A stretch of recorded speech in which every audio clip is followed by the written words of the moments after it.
आदाब नाजरीन, आप देख रहे हैं रेडियो चार मीनार 107.8 FM का डिजिटल प्लेटफॉर्म।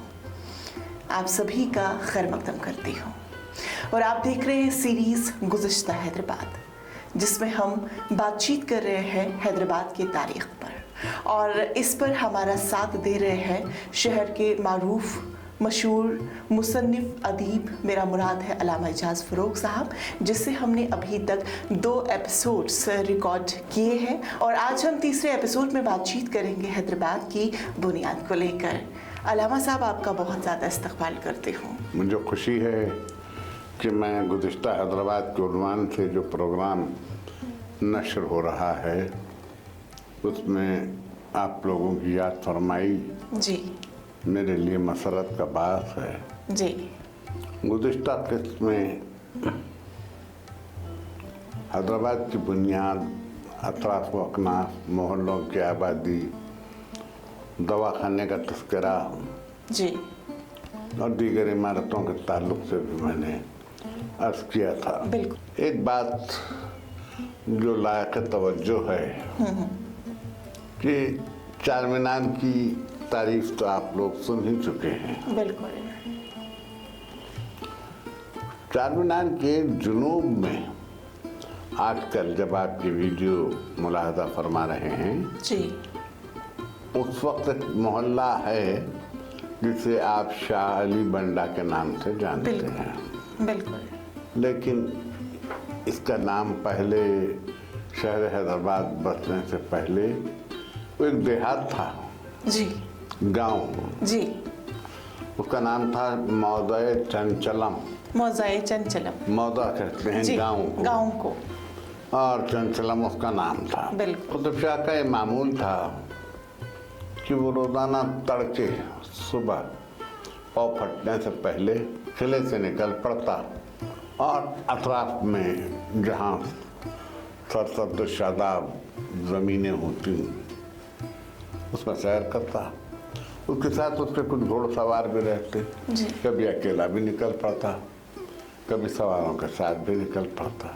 एक दिन जब वो मौज़ा चंचलम के पास पहुंचा तो एक अजीब वाक़या हो गया। जी। उतने दूर से आने वाली पगडंडी पे पाजेब की एक नरम झनकार छूटी, जी, जिसमें जैसे किसी ने चांदी के घुंघरू पहन रखे हों। क्या बात है। वो चौकन्ना सा हो गया। अभी सुबह का उजाला हुआ नहीं था, पाँव फटने वाली थी, मलगिजा उजाला, सरसब्ज़ शादाब माहौल, कोई सितारा छुपता हुआ, कोई सितारा निकलता हुआ, और सूरज अपने निकलने की तैयारी में। जी। किरणें पूरी तरह आ नहीं पाई थी ऊपर और सितारे पूरी तरह भी डूब नहीं पाए थे। ऐसा लगता था कि सूरज के आने की वजह से रात शर्मा के पर्दापोश हुआ चाहती हो। क्या बात है। ऐसे में ये पाजेब की जो झनकार सुनाई दी उसे तो मुतवज्जह हुआ। उसने देखा कि कोई लड़की हाथ में पूजा का थाल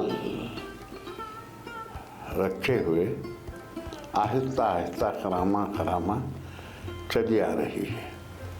खुद कुतुब शाह थोड़ा सा पेड़ की ओट में हो गया जी, ताकि वो लड़की उसे देख ना सके।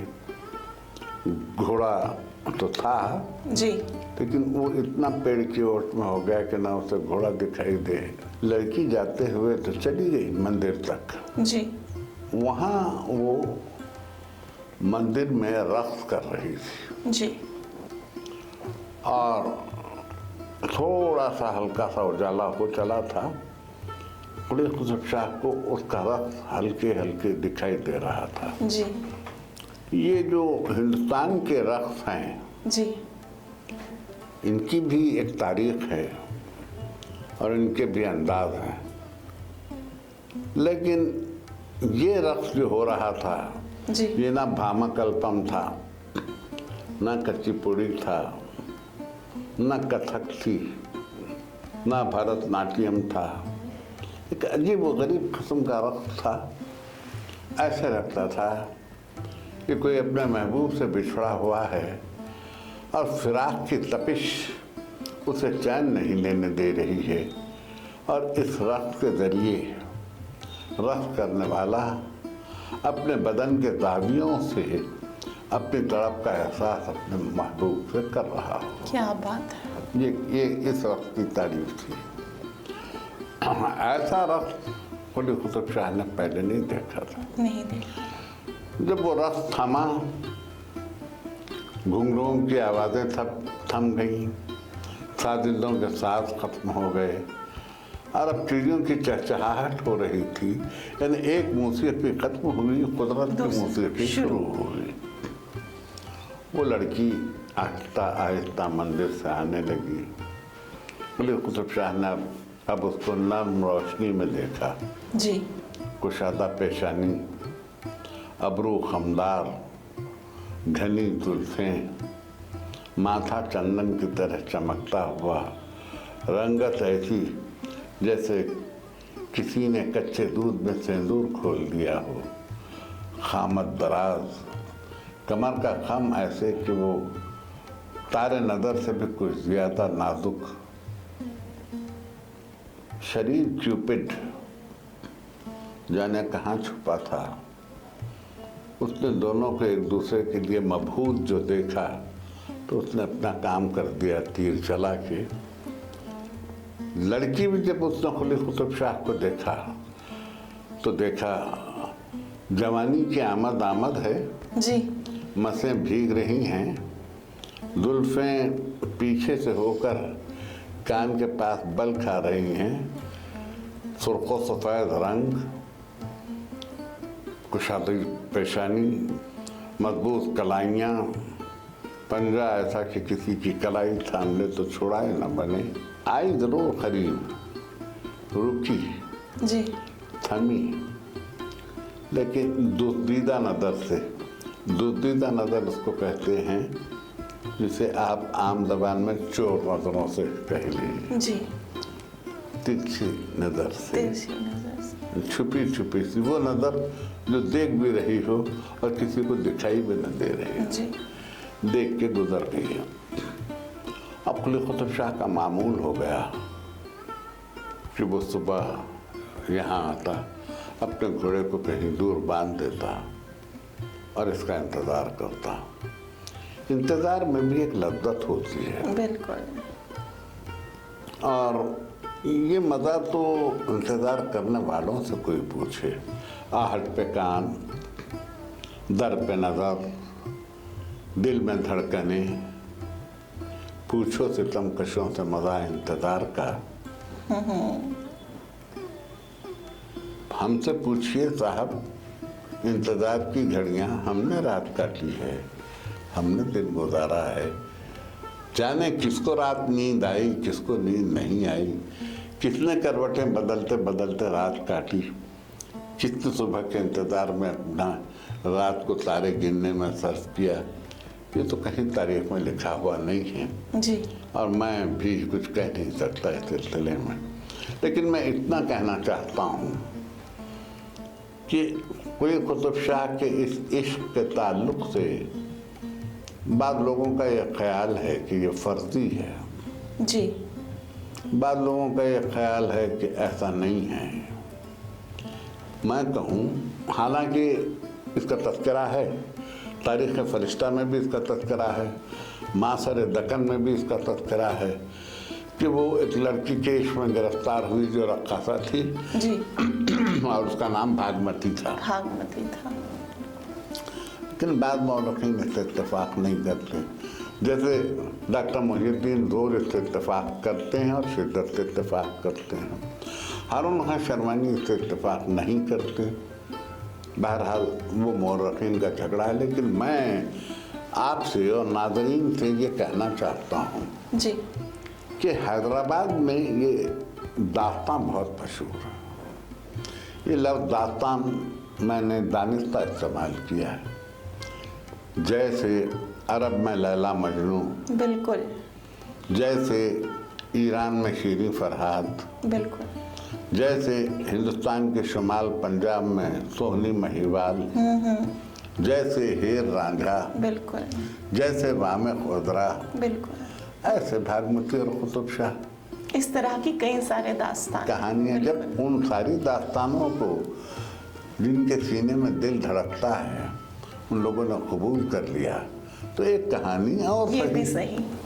जी, मैं ये तो नहीं कहता कि क्या हुआ था और क्या नहीं हुआ था, लेकिन मैं इतना अर्ज करूं कि भागमती अगर कहानी रही तो कुतुब शाह की, हकीकत रही तो कुतुब शाह की, दास्तान रही तो दोनों की रही। जी, क्या बात है। शाम ढले जब कहानियाँ सुनाई जाती हैं तो कभी कभी सुरीले सुर में ये आवाज़ें भी हवा में सुनाई देती हैं, बिल्कुल, जैसे कोई बिरहन आज भी किसी को याद कर रही हो। तो ये था भागमती और कुली कुतुब शाह का इश्क का एक मंजर, एक दास्तान इश्क का एक वरक। इसी ज़मन में एक और बात भी जो तारीख से मुताल्लिक़ है, मैं आपसे अर्ज करता चलूँ जी, कि जैसे कुतुब शाह का मामूल था कि वो मिलने के लिए आया करता था भागमती से, तो बीच में किले के और मौज़ा चंचलम के दरमियान में मूसा नदी हायल है जी, वो मूसा नदी से गुजर के यहाँ आया करता था। बारिश का ज़माना था और खूब बाढ़ आई हुई थी, बाढ़ भी ऐसी कि किनारों को काट निकले। उधर भागमती कुली कुतुब शाह का इंतज़ार कर रही थी। क्या बात है। अब मैं कहूँ कि ऐसा मौका होता तो शायद कोई और होता तो सफ़र ना करता, रुक जाता, लेकिन वो इश्क ही क्या जो हुस्न के बुलावे पे ना जाए। क्या बात है। हवा यूं तेज थी और मौजें यूं उछल रही थी, मगर कुली कुतुब शाह ने अपना घोड़ा दरिया में डाल दिया और उसकी परवाह किए बगैर वो दरिया पार कर गया। कहने वाले ये कह रहे हैं कि भागमती कुली कुतुब शाह से 3 साल में कुछ बड़ी थी जी, यानी ये अभी 15 बरस के करीब पहुंच रहा था, कुछ इससे बड़ी थी जी। मैं नाज़रीन से ये कहना चाहता हूँ कि इश्क हुस्न के माहोसाल नहीं देखता, उसकी सौगात देखता है। क्या बात है, क्या बात है। तब जब सौगात ही देखता रहा तो अब उसको सिनसाल से मतलब ही नहीं रहा। इस तूफानी रात में जब कुतुब शाह ने घोड़ा नदी में डाल दिया, उन हवाओं के झक्कड़ में भागमती ने भी अपनी दोनों हथेलियों के बीच एक चिराग जला रखा था कि आने वाले को कुछ तो मंजिल का पता चले और कुछ ये भी अंदाज़ा हो कि कौन उसका किस तरह से इंतज़ार में बैठा हुआ है। हवा कहती थी कि आज वो नहीं या चिराग नहीं, और मोहब्बत कह रही थी कि या आज ये चिराग नहीं या हवा नहीं। बहरहाल हवा के अपने सुन झोंके हार गए। भागमती अपनी मंजिल तक के इंतज़ार करती हुई भागमती तक कुली कुतुब शाह पहुंच गया। मैं और आगे तो मंजर कशी नहीं करना चाहता हूं, लेकिन मैं ये कहता हूं कि बड़ी मुश्किल से दिल की बेकरारी को करारा है। क्या बात है, क्या बात है। बहुत ज़्यादा शुक्रिया अदा करना चाहूँगी सर आपका कि आपने हमें आज कुली कुतुब शाह की दास्तान जो है वो हैदराबाद की आवाम तक पहुँचाने की कोशिश की, और जैसा कि आपने कहा कि न जाने दुनिया में कितनी सारी दास्तानें हैं और ये एक दास्तान भी सही। तो बहरहाल हम कोशिश करेंगे कि हम अगले एपिसोड में इसको आगे बढ़ाएं और आगे आपकी दिलचस्पी हम तक बरकरार रहे। आज के लिए फ़िलहाल इतना ही, दीजिए इजाज़त, आदाब।